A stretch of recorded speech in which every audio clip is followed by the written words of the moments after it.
I have a career for over 3 decades talking about people, and now I'm being talked about. Get the out of here. A Lifetime original documentary. You lean in when you're watching her. What happened? Tell me. I do hot topics. I don't live hot topics. She could forgive an affair, but an affair with a baby, that's it. This is the culmination of everything. Wendy Williams, the controversial talk show and radio host, dramatically exited her talk show in 2020, and her whereabouts have begun to feel like one of her own hot topic segments. Williams originally stepped away from her purple chair in 2018 after she fainted on air during her Halloween segment dressed as Lady Liberty in 2017. At the time, she was said to be taking a 3-week break due to her Graves' disease symptoms.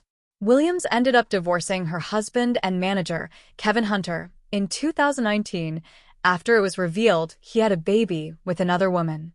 Williams then put on a cold front toward her ex-husband in interviews, but several family members have come forward to say that they believe the divorce, coupled with her only child leaving for college, took an immense emotional toll on the talk show host. Williams returned to her show inconsistently until it was filled with a variety of guest hosts in 2021. In September of 2022, it was announced that one of the guest hosts, Sherri Shepherd, would take over. That same year, Williams entered a court-ordered guardianship. The reason was not revealed until a press release in 2024, which stated that it was on the basis of her frontotemporal dementia diagnosis in 2023.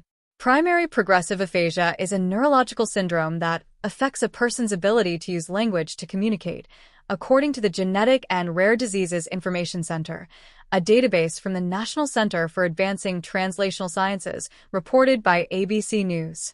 For fans like me, this was devastating news. Williams, while controversial, was always a light in the entertainment world. Much of my humor is filled with Williams' jokes and references. My sister, a freshman here at Miami, and I often bond over her. Death to all of them. Dula Peep. Guess who's jealous of Adele? Beyoncé. What was that, James? And so many more are memes, quotes and jokes that fill my humor and the humor of many others. Against the odds and reports we saw for the last 5 years, Williams is back. The documentary titled Saving Wendy by TMZ premiered on February 12th. Williams gave a phone interview from her assisted living facility, sounding and looking much more like the Williams we know from her purple chair. The only way to see Williams was by placing a camera on the sidewalk facing her 5th-story window. According to TMZ, almost no one is allowed to visit her. No one can call her. She can make calls out, but that's it. She has no access to the internet. She eats in her room because she says it's extremely depressing to be around 90-year-olds with serious health problems. Williams additionally claimed that no one evaluated her for a dementia diagnosis and claims to not even have the condition on the Two Angry Men podcast. Williams also said that her son was stealing, from which this led to Wells Fargo flagging her account under the claims of financial oversight. These were the initial steps that led to her conservatorship. The court would go on to claim that her son, Kevin Hunter Jr., could not keep her safe and not expose her to financial exploitation after renting a boat for $113,000 rather than the $15,000 he had initially mentioned. He claimed that the bank wanted him to have these funds, per the Two Angry Men podcast episode with Williams and her niece.